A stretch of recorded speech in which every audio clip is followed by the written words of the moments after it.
What's up, guys? Welcome to another episode of Zetro's Toxic Vault. Glad you guys could come on down and hang out with us. Today, I got somebody here. Well, like I was telling you guys, I'm going to tell a lot of road stories and talk about a lot of movies and stuff like that. And I was thinking, what a better idea it is to have somebody to feed off of and do that with. And I was thinking, wow, who else better than a guy who's been on the road with almost every Bay Area band in the world. He's got so many, he can back me up on so many other stories and stuff. He does have his own blog. So you are going to see him now from pretty much a lot in the Toxic Vault here. I'm talking about none other than my good partner here, Mr. Walter Morgan. Walter, how you doing? Welcome to the first episode that you're in with us, Zetro's Toxic Vault. How you doing? I'm doing good. This is like a big honor for me to be here with you doing this. Well, you know what? It's cool for me. You know that we have so much history together, and you have so much history with everyone, and you still have all the evidence, a lot of the videos and a lot of the pictures that we were going through earlier and looking at. So we have lots of stories. Stories up the butt. We want to tell all of them. You guys, a lot of the comments that I'm giving you guys, and remember to always keep keep commenting on it, because we read everything you guys say. I don't know if you guys saw the episode where we just did comments, so keep leaving the comments. And him and I are just going to talk about old stuff that happened. We're going to talk about movies. We're going to talk about TV shows. We're going to have all kinds of fun here. And so, like I said, once again, welcome, Walt. Good to have you here. I think we have a lot of similar interests. Yeah, definitely. Movies, music. We first got together when was probably with Legacy, when I was with Legacy, right? Right. So anyway, him and I, this first episode that I have him in here in the vault, we want to talk about a very notorious time in Exodus's life. Aren't they all? They are all, but this one, I think, we were almost all killed, right, by the Jamaican triad. It was pretty close. It was pretty close. It was in 1988 in Birmingham, England, at a club called Hummingbird. It's a very blue-collar part of England, right? Yeah, very much tough. So.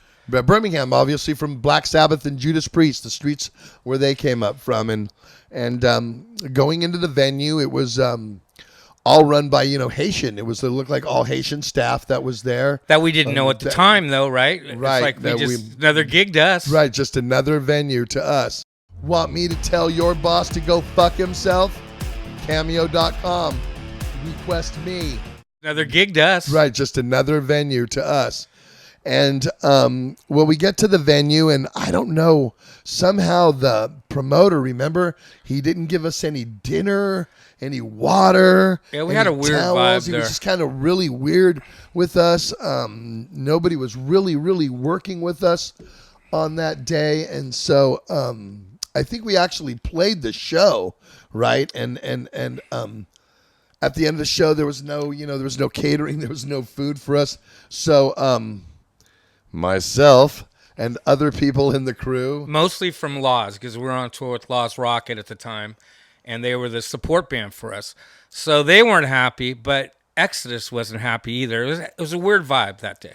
So each of us had a dressing room, and I remember I didn't do the water, but I broke the mirrors. You were in on it. I was in on it. Part of it. I broke, all but the water in our room anyway. I broke the sink off. I don't know. I think I used a fire extinguisher, which is a dumbass because it's compressed air. After the show, though. Let's just get that straight. It was after the show. Right. We had just finished. Okay. And so we figured, the mentality is we're going to trash the dressing room, get on our bus, and skip to the next town. And that asshole promoter gets to pay for all the fucking damages for not kicking us down in the first place. And he had a really shitty attitude. He was an English guy, and he was like, fuck you, you American band. I don't need, what are you going to do? Fucking sue me. You go try. You'll pay more for a lawyer to come over here, and then it's worth. And he was right. I mean, he's right. What are you going to do? Fly your lawyer over to sue you for one gig, the guy that screws you on. So anyway, it was kind of retaliation in that. And so I remember breaking all of the mirrors in the dressing room and the sink. Okay, so that wasn't the main part, though. The main part was actually the flooding that went on because of that. So, and I think that there was one of our roadies, his name was Raymond or Ramey. Ramey. It was Ramey. Okay, Ramey. And he was the only one in our crew that had any participation in it. So, by him, and then no one knew that Zetro had done what he did. So, it was like, we were involved in it. It should have been just Laws Rocket if it hadn't been one of our roadies. But the way I found out about it is I was unloading the gear off the stage. And as we were unloading, I'm looking at the ceiling because we're getting water drops on us. And the flooding was going through these old floors. If you know about these old theaters, wooden floors. And the water starts dripping down on us. And then someone came down and told our crew that was unloading to hurry up because they knew that shit was going down and that they would find out about it. So we had to get the gear out of there quick. And I remember we never unloaded that stage quicker and got it to the truck. And then you, go ahead. Okay, so then all I remember is we get on the bus then and we're like figuring, fuck it, we'll just skip town. We were in Birmingham. The next show is in London and then the tour's over with. So we get on the bus and we actually had not just our road manager, our actual manager from Bill Graham Management, where we were managed. Tony Isabella. Tony, out on tour with us. And she comes on the bus, and she just steps on and looks at me and goes, "What the fuck did you do?" And I go, well, I kind of trashed this, and I trashed that. And she, like, frustrated looks like, I go, "Where are you going?" She goes, "I'm going to go deal with it. What, are we going to run? We're not going to run." So she goes up to deal with the the people from the club. Unbeknownst to us, that club was owned by the Jamaican Triad, which is, like a mob. A mafia, I get European mafia, and I guess the that Rastafarians. They were Austin, and I did some research after, and it was like, on our case, it was no charge against them, and we should have put two and two together when we were there. I don't know. You're young kids in your 20s, right? We're dumb, young, and young and dumb. And so didn't know any better. And I remember Mike Kanzler, and he's the guy that you see on the back of Pleasures of the Flesh that looks like the cannibal. He was our stage manager at the time. And I grew up with him before Exodus, yeah. Isn't that how he got his gig? Anyway, we brought Kanzler up, and he went and talked to, I guess the people with Tony, right? And the one guy was like this big guy named Thumbs. And he was like, "Yeah, man, we would have caught them doing that, man. We would have just, I would take him out to the back and take him to the alleyway, man, and, anything do to him. You think we can get away with it? Yeah, we own the police here, man." And we're like, whoa. So we didn't even find this out till later. But during that time, somehow we made it back to the hotel? Oh, we did. It was the Holiday Inn in Birmingham, and we made it back to the hotel. And I was in your room. Everybody was. We were all in one room together, remember? And then we all looked out the window, and remember all them black cars. It was like a movie because all these cars came tearing in and like stopped, and they didn't park. They just left it where it was. Yes. And then all these guys get out, these Rastafarians, big guys, holding guns, mind you.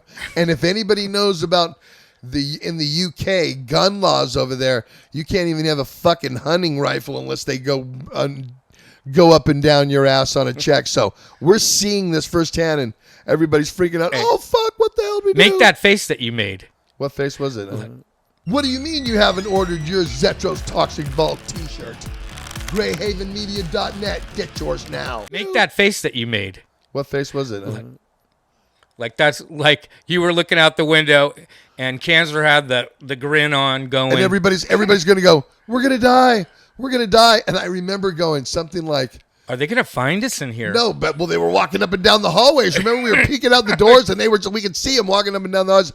And they're like, "We're going to die." And I'm like, well, at least we'll all die together. And Gary's like, "Fuck you, Zetro." I mean, it was a totally pandemonium at this time. We thought we had done something so bad that we were going to get wiped out for it. And then all of a sudden, about 20 minutes later, all of the cars everybody left the hotel. The cars got in. They all got in the cars and they drove away. About 10 minutes later, Tony comes back, our manager. We're all in one room. She opens up the door. She gives me the dirtiest fucking look ever, and goes, I'm going to bed now. I go, it's all settled with. And then he slammed the door, and we all went to our rooms. Well, how many of those has she had to deal with over the years? It's, Well, kind of too many to count. But this time, trouble. So then I had breakfast with her the next day, and she was like, "Hi, I know it's cool." She wasn't even mean. I said, "So what happened?" She's all, "Well, we just have to pay for the damage." I'm all, "How much?" She's all, 16,000 pounds, $32,000 at that time. These are wooden floors. And but they have to re-strip all the floors and redo all the electrical. And then, so now Laws, if you remember, they skipped. Now, they didn't stay in the hotel that night. They continued to London, which is about 3 hours from Birmingham. they thought they got away. Well, tell you what, the boys at the Hummingbird, they sent people, about 15 of them, to go have a talk with their manager and told them, if you don't pay your share of the damage, we're taking your gear. And if it's not paid off, when you get back to the States, you need to pay us. And if you don't, we have people over there that will come. As I remember it, they, took their equipment as collateral and they held it. Yeah, no, I believe they released it. That's why I think you might be right, but the way I remember it, I thought that they let him take the gear, and when Weller and everyone, they got back over, they had to send them some money. If they didn't, they had people in America that were going to come follow that up. So, and Laws, came home. They were making some money on this tour, but I don't think after that. No, it was taken all away. So anyway, that's a first episode of Zet and Walt together telling old road stories. You'll see a lot more of him in the vault. Thanks for being here. That's killer. Remember to subscribe to my channel. Remember that. And leave us comments. Tell us what you want to talk about. You may be able to leave us a comment and remind us of an old road story that you saw us, and we'll talk about it or anything like that. But other than that, we'll see you in the vault real soon. Many more to come.